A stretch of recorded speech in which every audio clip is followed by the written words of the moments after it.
Assalamualaikum warahmatullahi wabarakatuh. Tadi di WA kepasukan suruh menjelaskan bahwa cerdas itu perlu kerja keras, tapi kalau bebal itu lumayan labas. Ini terkait polemik nasab. Kalian lihat di sini salahnya di mana di judul itu?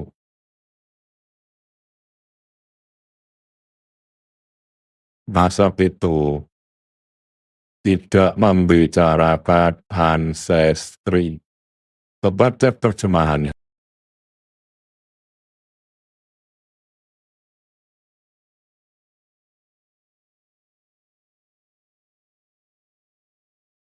Perhatikan itu.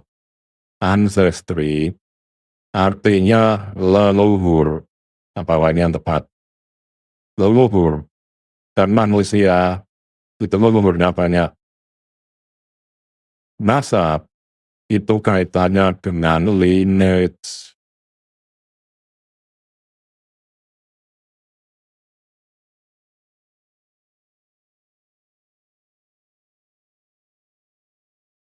Nah, bedanya ya, kalian tahu bedanya? Lineage itu garis keturunan, satu garis paternal lineage atau maternal lineage. Kalau ancestry banyak. Di sini kelihatan Romel Abbas itu bahasa Inggrisnya develop, makanya dia di PAI saja perlu 7 tahun. Nah, ininya jelaskan gambarannya apa bedanya lineage dengan ancestry.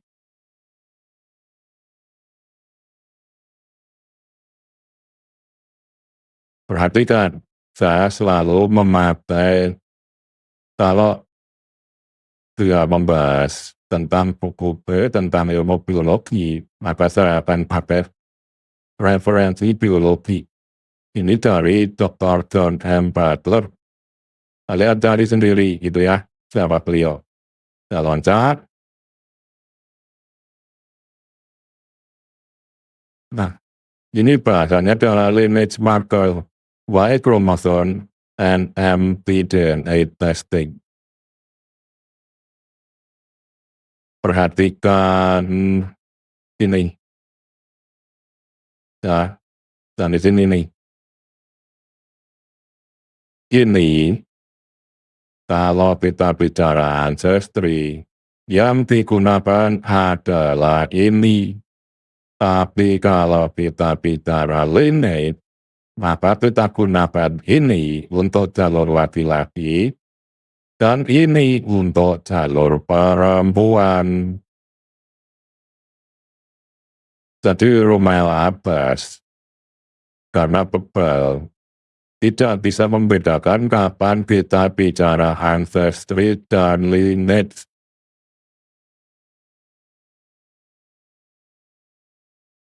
Nah sekarang,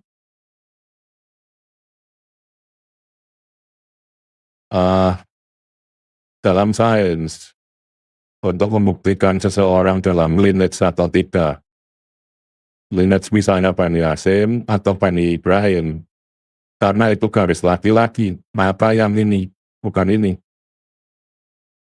Ancestry itu karena ancestor kakek moyang kita banyak. Misal kakek kita ada 2, kakek buyut kita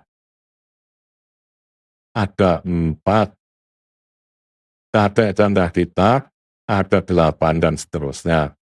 Tapi kalau kita bicara lineage, jalur kakek, jalur paternal, maka kakek kita 1, kakek buyut kita 1, kakek candah kita 1, terus ke atas tetap 1. Itulah konteks nasab. Romel Abbas bebal, makanya dia perlu 7 tahun di PAI. Nah sekarang, Dia menunjukkan bukti para syahid itu, programnya macam-macam, menurutnya itu bukti. Ya benar bukti, tapi kita bicara lineage. Artinya mereka tidak satu lineage. Katanya juga macam-macam. Sementara dalam perkara nasab, kalau keturunan Nabi Ibrahim ya, tiap generasi akan satu kata, ujungnya adalah satu Nabi Ibrahim. Nah sekarang kalau kita tidak tahu tanpa pembanding nenek moyang, kembalikan definisinya. Apa itu haplogroup? Oke, haplogroup adalah genetic population group that shares a common ancestor on either the patriline or matriline. Artinya satu haplogroup itu berasal dari satu kakek bila patrilineal atau satu nenek bila matrilineal. Dalam hal ini, maka kita bicara tentang satu kakek. Kakeknya para syahid, yaitu Imam Ali.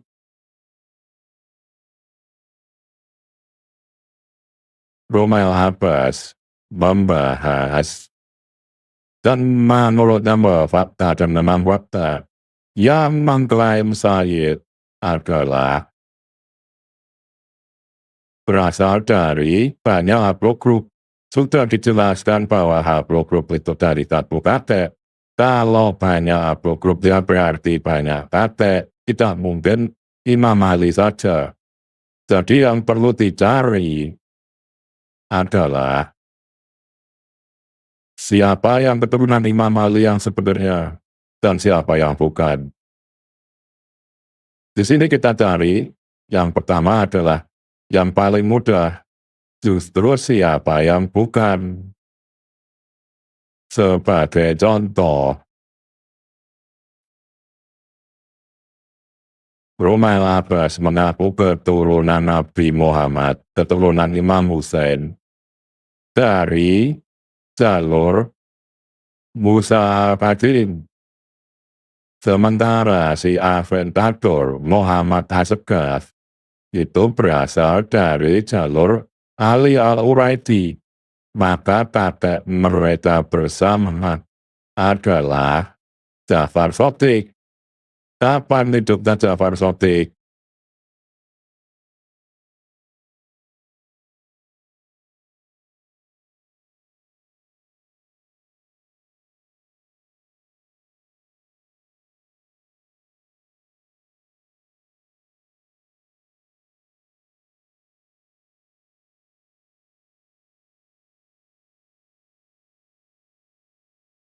Di sini bisa kita lihat Ja'far Shadiq adalah kakek Ja'fari Husaini yang hidup pada abad 8 Masehi atau sekitar 1250 tahun yang lalu. Maka kita perlu cek apakah benar Muhammad Hasegaf dan Romail Abbas itu punya kakek bersama sekitar 1250 tahun yang lalu atau plus minus 5%. Ingat kita bicara lagi lineage, bukan ancestry. Romail Abbas itu bebal, jadi tidak bisa membedakan antara lineage dan ancestry. Perhatikan gambar berikut ini. Romail Abbas mengaku sebagai keturunan Musa Fatim, dia dari Bani Ahdal. Muhammad Hasegaf mengaku keturunan Ali Al-Uraidi. Seharusnya kakek bersamanya adalah Ja'far Shadiq. sekitar 1250 tahun yang lalu. Romain Lappas berasal dari haplogrup R. Aventador berasal dari haplogrup B. Maka kita cek berapa perbedaan alel mereka atau perbedaan mutasi di antara mereka. Maka kita lihat pohon silsilahnya. Dalam sains itu bukti di atas narasi. Siapapun yang menyampaikannya. Seorang tukang beca tapi mampu menyampaikan bukti yang benar itu lebih berharga. Lebih diterima komunitas sains daripada Rois Ahab yang menyampaikan bukti yang berbasis don atau bukti yang salah. Sekarang kita cek, oke.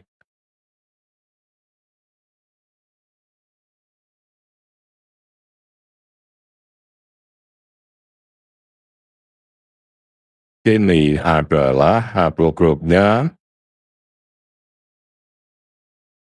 Aventador DY32613. Dan di sini, nih, sedangkan Romain Lappas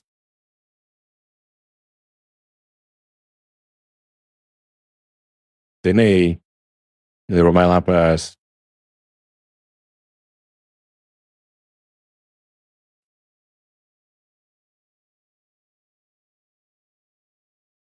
Di sini ditunjukkan KP bersamanya mana.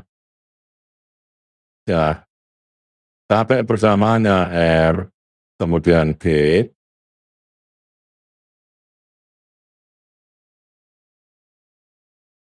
sini D, di sini tidak ada G, di sini tidak ada G, di sini G, maka KP bersamanya adalah DHIJK. DHIJK itu split jadi aneh. DHIJK itu berubah menjadi atau mengalami divergensi menjadi haplogrup G, Aventador, dan HIJK. HIJK ini yang kemudian menurunkan haplogrup R. HIJK, HIJK, dan seterusnya. Sekarang, kemudian dihitung mutasinya berapa, beda mutasinya. Perhatikan di sini. Romain Lappas dari haplogrup R adalah subsplit dari haplogrup HIJK. Jadi R itu keturunan haplogrup HIJK. Sementara Aventador berasal dari haplogrup G. Sekarang kita lihat berapa jumlah mutasi sejak KP pertama sejak. Sekarang perhatikan perbedaan mutasi antara Romain Lappas dan Aventador.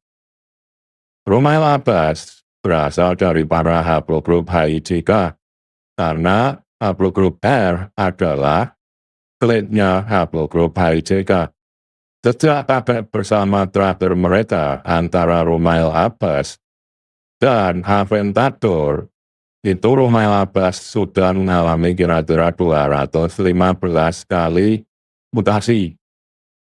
Sementara Aventador mengalami 295 kali mutasi. Nah, Imam Jafar Shadiq itu 1250 tahun yang lalu di sini ditulis bahwa kakek bersama antara Romain Lappas dan Aventador kalau menurut buku NASA mereka itu 1250 tahun yang lalu. Ini kalau misalnya 1250 ya 1250 tahun dan dari 1250 tahun yang lalu Rumah Lapas mengalami 215 kali mutasi. Maka berapa mutasi per tahunnya? Dengan Jafar Sodik itu 1250 tahun yang lalu, maka kita masukkan 1250. Rumah Lapas mengalami mutasi 215 kali per 215. Jadi, dari sini bisa kita tarik kesimpulan. Sejak dari Imam Jafar Sodik ke Mustafa Kadim terus sampai ke Rumah Lapas, itu telah terjadi mutasi tiap 5 tahun, 10 bulan. Masuk akal nggak? Ya, padahal normalnya manusia, mutasi dalam lineage, bukan ancestry, mutasi dalam lineage, itu adalah per 3 atau 4 generasi. 100 tahun lebih per plus. Ini terjadi 5 tahun, 10 bulan terjadi 1 kali mutasi. Maka Rumah Lapas ini tergolong Eggman. 100.000 tahun nanti keturunannya jadi kaktus. Sama dengan Aventador. Maka Aventador dari Imam Jafar Sodik, Tahliurai terus ke Aventador. Berarti berapa? 295. Maka itu tiap 4 tahun, 2 bulan. Masuk akal enggak?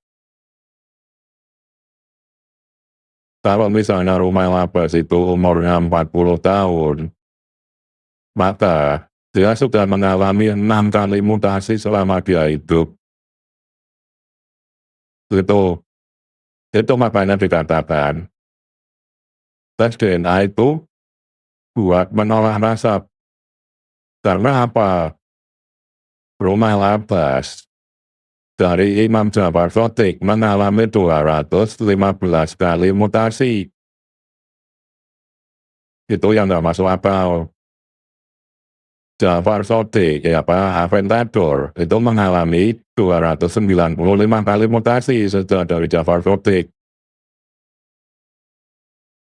Itu masuk akal? Tidak. Karena itu tidak mungkin keduanya keturunan Imam Jafar Sodik, apalagi keturunan Nabi Ibrahim. Begitu. Makanya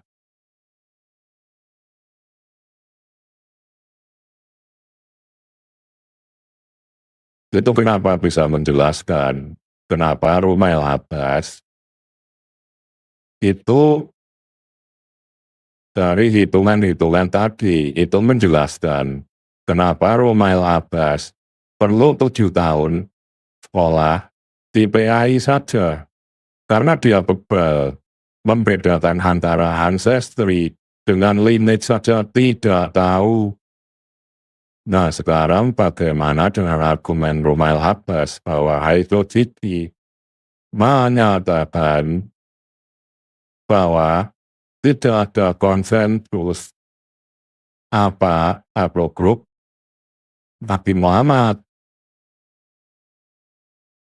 Perhatikan di background saya ini bahwa